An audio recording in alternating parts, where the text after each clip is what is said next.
Bun găsit tuturor la horoscopul lunii ianuarie 2021. Ianuarie 2021 va fi o lună haotică pentru mulți oameni. În prima lună a acestui an, în mod clar, nu merită să vă investiți toate eforturile, timpul și capitalul în întreprinderi ambițioase.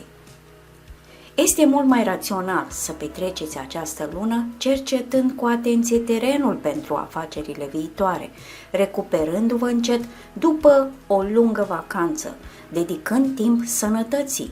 Evenimentele din ianuarie, în ansamblu, vor fi pozitive pentru mulți, deși este încă dificil de înțeles unde vor conduce și ce consecințe vor avea. Anul 2021 va fi dominat de planeta roșie. Este obișnuit să se numească Marte războinica, a cărei poziție retrogradă provoacă dezastre naturale și catastrofe sociale. Prima veste minunată este că pe tot parcursul lunii ianuarie și în toate lunile următoare din 2021, Marte nu va fi retrograd.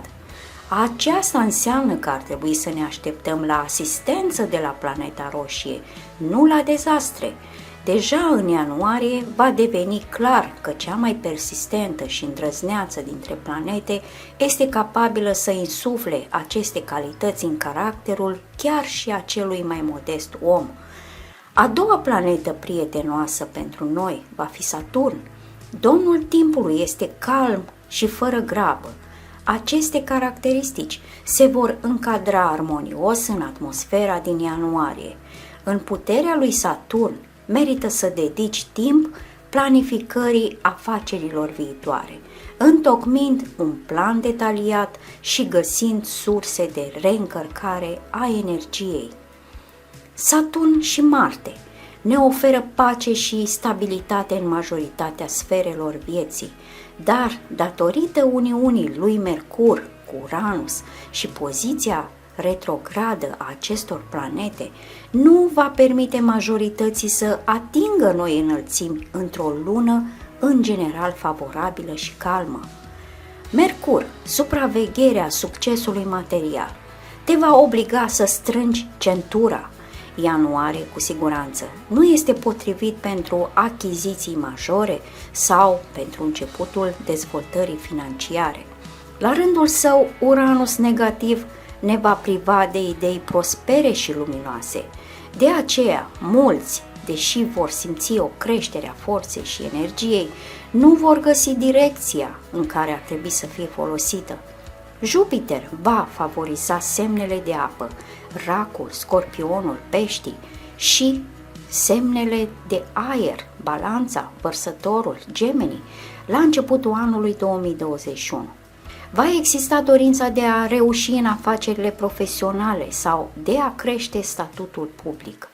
Luna aceasta va da tonul caracterului anului, dacă va fi cheltuit pentru un studiu cuprinzător al realizărilor viitoare.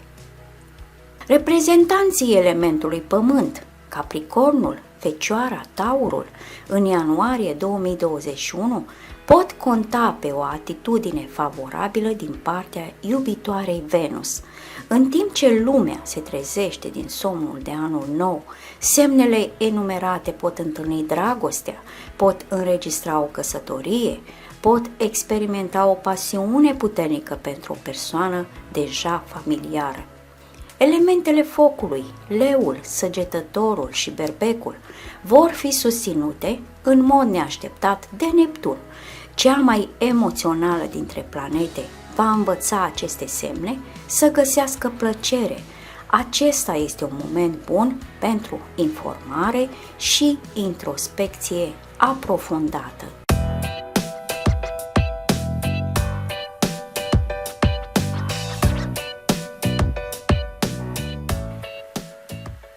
Începutul anului va părea puțin plictisitor pentru berbec. În ciuda sărbătorilor, veți fi trist, poate din cauza faptului că sărbătorile s-au terminat și este aproape timpul de a merge la muncă. Nu disperați, ritmul de lucru vă va întoarce rapid viața pozitivă și vă va reaminti că există mulți oameni buni și amabili în jur. În ianuarie 2021, berbecul nu ar trebui să facă o paralelă între trecut și prezent. Este necesar să acceptați că trecutul este tot ce a fost ieri. Nu poate fi prins, nu poate fi returnat, nu poate fi corectat. Simțiți-vă liber să priviți spre mâine. Aveți toate șansele să fiți fericiți chiar acum, când abia a început anul și să începeți să luptați pentru viitor. Acesta este sfatul principal din ianuarie pentru semnul berbecului. Grăbiți-vă înainte, conturați o listă de sarcini pentru 2021 și începeți să o implementați încet. Marte îl va ajuta pe berbec să-și corecteze imaginea cu îndrăzneală. Zborul ascendent va dura o anumită perioadă de timp și, evident, nu va fi limitat la o lună calendaristică. Cu toate acestea, chiar și acum, la mijlocul iernii, berbecul va putea observa că potențialul energetic a crescut considerabil, iar puterea a apărut pentru chestiuni care anterior păreau prea dificile. Pe lângă Marte, Neptun va patrona acest semn în ianuarie 2021. Celestialul, în puterea căruia aspectul emoțional îl va face pe berbec să se înțeleagă pe sine. Acesta este momentul optim pentru a te elibera în cele din urmă de puterea unui trecut nefericit, a înțelege ce vrei să realizezi, a scăpa de o relație dureroasă, de exemplu, interzice-te să comunici cu o persoană al cărei vampirism energetic a devenit o sursă de probleme de mai multe ori. Partea rea a acestei luni este că berbecul va trebui să intre în modul economic, iar motivul pentru aceasta este agresiunea din partea cerescului care este responsabilă pentru aspectul material. În timp ce Mercur este antagonistul semnului vostru, nu este recomandabil să cumpărați ceva, să faceți un împrumut, să obțineți un credit ipotecar sau să vă angajați în vânzarea și cumpărarea de bunuri imobiliare. Viața personală a berbecului din ianuarie 2021 va semăna cu relațiile care sunt prezentate în filmele frumoase. În această perioadă totul este posibil. Întâlniri romantice, surprize originale, mărturisiri de dragoste, nopți pasionale, certuri și împăcare tandră. Dar până la sfârșitul lunii vă veți sătura de toate acestea și veți dori o fericire simplă și liniștită. Reprezentanții familiilor acestui semn vor fi, în general, mulțumiți de evoluția relației în căsătorie. Ei, desigur, nu vor fi cei mai lirici sau sublimi, dar absența acestor două componente compensează mai mult decât încrederea reciprocă și respectul dintre tine și sufletul tău pereche. Nativii căsătoriți își vor trăi în continuare viața de căsătorit în liniște. Reprezentanții singuri ai semnului sunt la un pas de o nouă relație. Sub conducerea lui Venus, probabil că veți avea o întâlnire foarte promițătoare, dar într-un mod complet neașteptat sau într-un loc complet neobișnuit. Foarte curând îl vei întâlni pe alesul tău datorită unui incident neobișnuit. Povestea se va dezvolta rapid și va fi violentă. Cu toate acestea, nu grăbiți lucrurile prea repede. Bucurați-vă de ceea ce se întâmplă și nu încercați să vă conduceți relația într-o căsnicie pentru moment. În ianuarie 2021, reprezentanții semnului berbec sunt din nou printre favoriții destinului. De data aceasta veți avea mare succes pentru orice competiție și rivalitate. În viața profesională a berbecului din ianuarie nu există schimbări majore sau minore. Stabilitatea va fi observată atât în ceea ce privește valoarea veniturilor, cât și în relațiile cu colegii de muncă. În ianuarie, berbecul va reuși cu ușurință să organizeze o întâlnire cu oamenii potriviți și să le facă cea mai favorabilă impresie. Conexiunile pe care le faceți acum se vor dovedi foarte utile, așa că țineți legătura cu toți cei cu care soarta vă aduce. Evenimentele din această lună cu siguranță vă vor încânta. Veți putea lua o decizie care vă va afecta cel mai important, munca viitoare.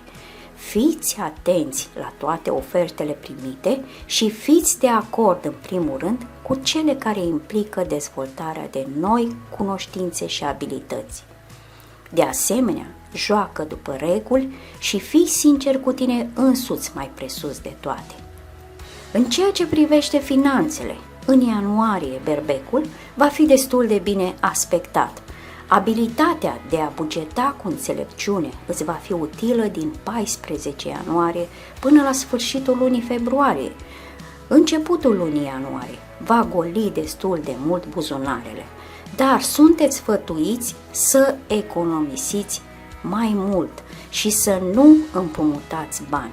Chiar dacă primiți o sumă semnificativă, nu vă grăbiți să o cheltuiți. Sănătatea berbecului în ianuarie promite să fie bună și pentru ca nimic să nu vă umbrească starea, trebuie să aveți grijă de liniștea sufletească, mai ales în perioada 4-25 ianuarie. Aceasta este o perioadă marcată de combinații planetare intense. Protejați-vă așadar de stres în toate modurile disponibile. Duceți un stil de viață sănătos, nu intrați în conflicte, fiți mai des în aer liber și găsiți o oportunitate de relaxare. Apelați la yoga și meditație pentru pacea sufletească, activități minunate pentru cei cu un psihic instabil și pentru oricine dorește să învețe cum să se relaxeze. Fiți foarte atenți în prima decadă a lunii, deoarece există riscul de rănire. Articulațiile genunchiului vor fi deosebit de vulnerabile. De asemenea, după sărbători, gândiți-vă la o dietă și nu este vorba doar de kilograme în plus. Este important să curățați ficatul și să susțineți pancreasul. Pe internet există o mulțime de feluri de mâncare sănătoase pe care le-ați putea găti cu ușurință acasă.